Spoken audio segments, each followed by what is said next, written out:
दोस्तों, पंजाब के लुधियाना से गरीब रथ एक्सप्रेस बिहार की ओर आ रही थी। चलती ट्रेन में धू धू कर लगी आग, जिससे परेशान होकर यात्री कूद पड़े। आखिर कैसे लगी आग, अगर आप जानेंगे सच्चाई तो आप भी हैरान हो जाएंगे। आइए जानते हैं पूरा मामला इस वीडियो में।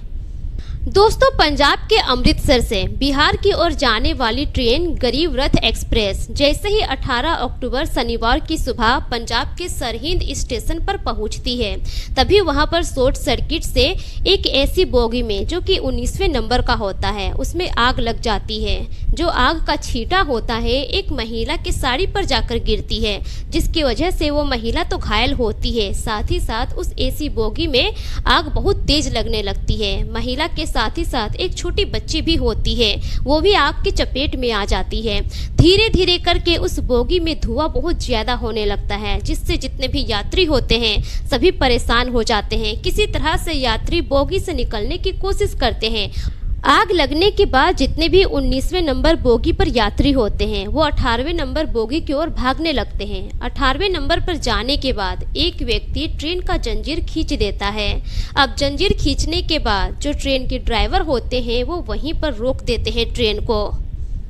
अब वहां पर अफरा तफरी मच जाती है। अफरा तफरी में लोग अपनी जान बचाने के लिए अंधाधुंध कूद रहे होते हैं, जिसमें कि बहुत सारे लोगों को चोटें भी आती हैं, बहुत सारे लोग घायल भी हो जाते हैं।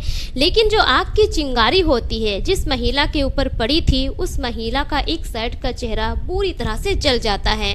वहीं जो छोटी बच्ची होती है वो भी बुरी तरह से घायल हो जाती है। अब किसी तरह पुलिस को सूचना दी जाती है, फायर ब्रिगेड को सूचना दी जाती है। तुरंत वो लोग मौके पर वहां पर पहुंचती है। लगभग 1 घंटा की मेहनत करने के बाद उस आग को बुझाया जाता है। वहीं जो घायल लोग होते हैं उन सबको नज़दीकी अस्पताल में तुरंत भर्ती कराया जाता है और उन लोगों का ट्रीटमेंट शुरू हो जाता है। लेकिन इतनी भयानक आग लगने के बाद भी सबसे बड़ी बात यह है कि किसी भी यात्री को ज़्यादा कुछ होता नहीं है। वहीं एक महिला और बच्ची की हालत बहुत ज़्यादा खराब है, उन दोनों का ट्रीटमेंट चल रहा है, लेकिन किसी की मौत नहीं हुई है। वहीं जो बोगी की हालत है वो बहुत ही बुरी हो जाती है। सभी यात्रियों के सामान थे, बहुत ही महंगे महंगे सामान थे। उसमें कुछ बिहार के यात्री थे, मजदूर थे, जो कि छठ पूजा मनाने के लिए अपने घर जा रहे थे। उन सब का सामान भी जलकर वहीं पर राख हो जाता है। 19वें नंबर बोगी का कुछ नहीं बचता है। उसमें जो भी सीटें होती है, जो भी सामान वगैरह होता है, सब जलकर राख हो जाता है। वहीं जो 18वां नंबर बोगी होता है उसमें भी थोड़ी बहुत जलन आ जाती है।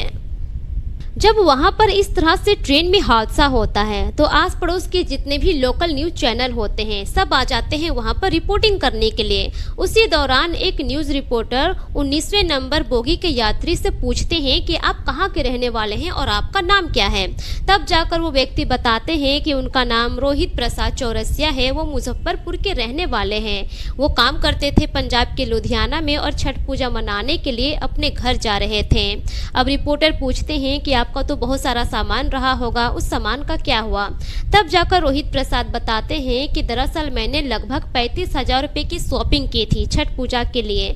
पूरे परिवार वालों, बच्चों का कपड़ा था, मैंने नया सामान लिया था और भी बहुत तरह की चीजें थी, लेकिन सब कुछ जलकर अब राख हो गया है। अब जैसे ही यह घटना पंजाब के सरहिंद स्टेशन पर घटती है, धीरे धीरे करके कुछ ही घंटों के बाद यह न्यूज नेशनल न्यूज बन जाता है। जब लोगों तक यह न्यूज पहुंचती है तो बहुत सारे बिहार के लोग कमेंट करते हैं कि हम मजदूरों का हाल यही है, हम मजदूरों के लिए सिर्फ इसी तरह की व्यवस्थाएं दी जाती है। अच्छे अच्छे बोगी जो होते हैं वो अलग राज्य के लिए दिया जाता है, लेकिन हम बिहारियों के लिए जो कबाड़ में बोगी बच जाता है वही बोगी हम लोगों को दिया जाता है। आखिर कब तक ऐसा चलता रहेगा।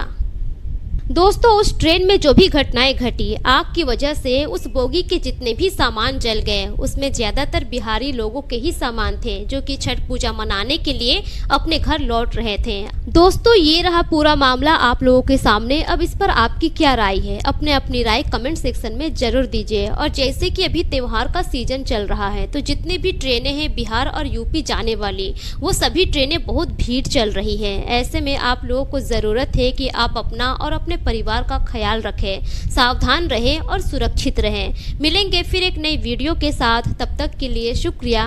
जय हिंद।